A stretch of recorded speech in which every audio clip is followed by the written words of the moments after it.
Bonjour, je suis Sébastien, le marketeur français.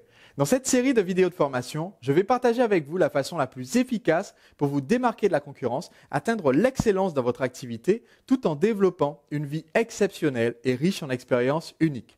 Aujourd'hui, je vais vous expliquer un principe que j'ai découvert pour cela et surtout comment vous allez pouvoir, vous aussi, le mettre en application afin de passer un cap dans votre vie professionnelle, mais aussi personnelle. Je vais aussi partager avec vous les 3 catégories types de personnes et celles que vous devez absolument rechercher dans votre entourage professionnel. Lorsque j'ai commencé à développer mes activités de coach amoureux pour les hommes célibataires sur Internet, je me suis mis en quête de techniques de communication et de vente.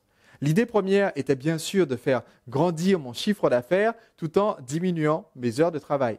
Et si vous êtes comme moi à l'époque, vous avez probablement constaté que toutes les personnes à qui vous parlez de vos projets ont toujours plein d'idées à vous suggérer. Et vous avez aussi souvent compris que l'écrasante majorité de ces conseils et idées ne valent pas grand-chose. Et à vrai dire, c'est normal. Les personnes qui vous entourent aujourd'hui ne sont souvent ni des professionnels aguerris, ni des spécialistes du marketing, et encore moins des experts en stratégie de vente. Et il y a toujours des personnes qui vous tirent vers le bas, soit par pessimisme, soit par simple jalousie. Elles ne croient pas en votre réussite et leurs remarques peuvent avoir le chic pour vous miner le moral. Ou avec d'autres, vous êtes assaillis de questions qui parfois ont le même effet parce qu'ils pointent froidement du doigt tout ce que vous n'aviez pas prévu dans votre raisonnement. Ces personnes estiment que la perfection seule a une chance de succès. Mais voilà, qu'ont-ils accompli dans leur vie? Combien de personnes vous soutiennent réellement? Je ne parle pas seulement d'un soutien moral, même si c'est extrêmement important, mais je parle aussi d'une capacité à vous donner des conseils avisés qui vont pouvoir ouvrir vos horizons, vous procurer une montée d'adrénaline, vous donner envie d'aller de l'avant. En un mot, vous amener à changer de façon de penser. Car si rien ne change dans votre façon de penser, il y a peu de chances que quoi que ce soit bouge dans votre activité professionnelle. En tout cas, rien de significatif. Vous continuerez peut-être à copier les stratégies de la concurrence et bien souvent pour un résultat décevant. Et vous aurez l'impression que tout se ligue contre vous et que vous n'êtes pas né sous une bonne étoile, alors que le développement de votre entreprise devient à ce moment un combat féroce, sans adversaire, dans lequel vous gaspillez votre énergie à souffler sur la viole de votre navire. Quand l'activité ne va pas fort, le moral ne va pas fort non plus, et ça va se ressentir dans les relations avec vos proches, et vous risquez de rentrer dans un état d'esprit fataliste.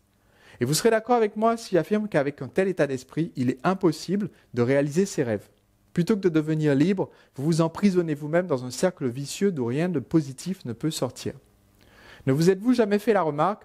Si seulement j'avais accès à un groupe de personnes compétentes et dynamiques, alors je pourrais avancer plus vite, amener mon activité au sommet, vivre une expérience de vie unique et garder en permanence un moral d'acier. En fait, il faut savoir qu'on peut classer les gens en 3 catégories distinctes. Ces catégories définissent une façon d'approcher la vie, le savoir et même leurs activités.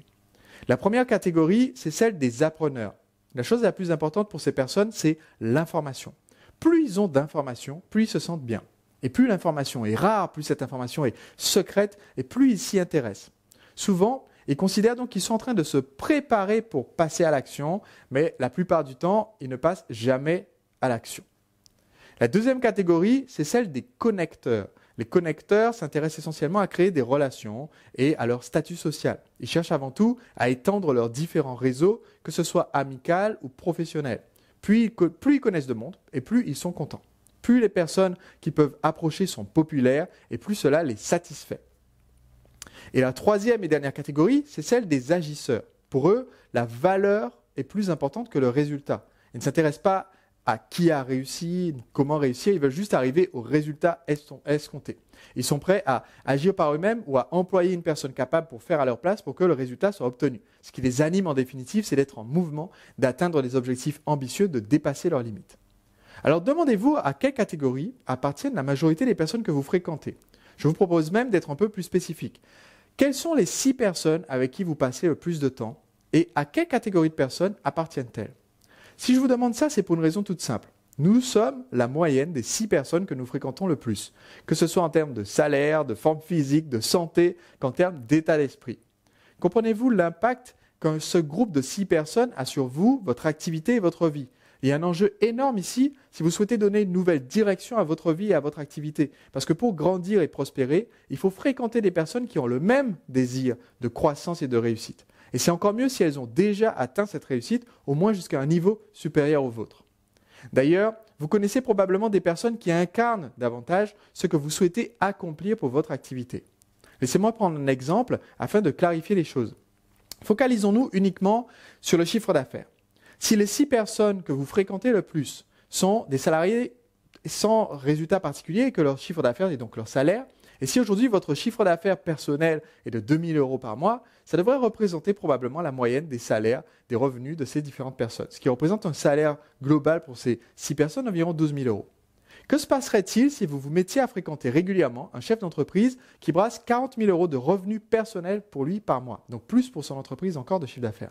Ça représente donc autant pour cette personne que pour le salaire global touché par votre groupe de 6 personnes que vous fréquentez le plus. Et il double la moyenne de votre groupe qui s'élève maintenant à 4 000 € par personne par mois. Et automatiquement, parce que le cerveau est une machine adaptative, vous risquez de vous rapprocher de cette moyenne et donc de doubler votre revenu.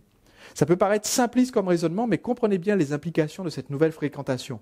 Si vous commencez à passer suffisamment de temps avec une nouvelle personne qui entre dans votre top 6, rapidement, elle devient proche. Elle va partager avec vous son expérience, elle va vous mettre en relation avec certains de ses contacts, ce qui va créer pour vous de nouvelles opportunités. Et que se passera-t-il alors pour vous et votre entreprise? Est-ce que vous n'aurez pas un vent favorable d'un seul coup qui vous pousse vers une expansion de votre activité, de vos résultats?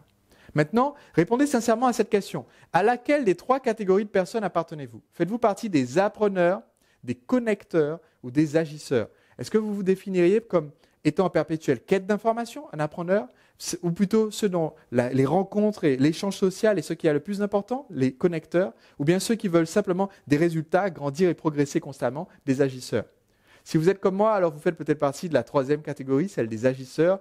Et sur la base de ce que je vous ai appris aujourd'hui, je partagerai avec vous dans la prochaine vidéo les 3 obstacles principaux qui empêchent les entrepreneurs de se démarquer de leur concurrence.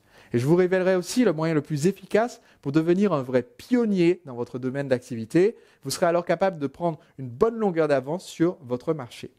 Donc dans cette vidéo, j'ai partagé avec vous le parcours qui m'a permis de prendre conscience de cette importance capitale de notre entourage. J'ai détaillé les 3 catégories qui vous permettent d'identifier l'état d'esprit des personnes qui vous entourent, les appreneurs, les connecteurs et les agisseurs. Et je vous ai aussi expliqué que vous étiez la moyenne des 6 personnes que vous fréquentiez le plus et que si vous voulez passer à la vitesse supérieure, vous avez tout intérêt à chercher à côtoyer des personnes brillantes et dynamiques avec des objectifs ambitieux et une réussite actuelle plus grande que la vôtre. Maintenant, répondez simplement à cette question. À quelle catégorie appartenez-vous et êtes-vous en phase sur ce point avec les 6 personnes que vous fréquentez le plus actuellement? Si vous ne faites pas évoluer ce cercle de relations, que risque-t-il d'arriver?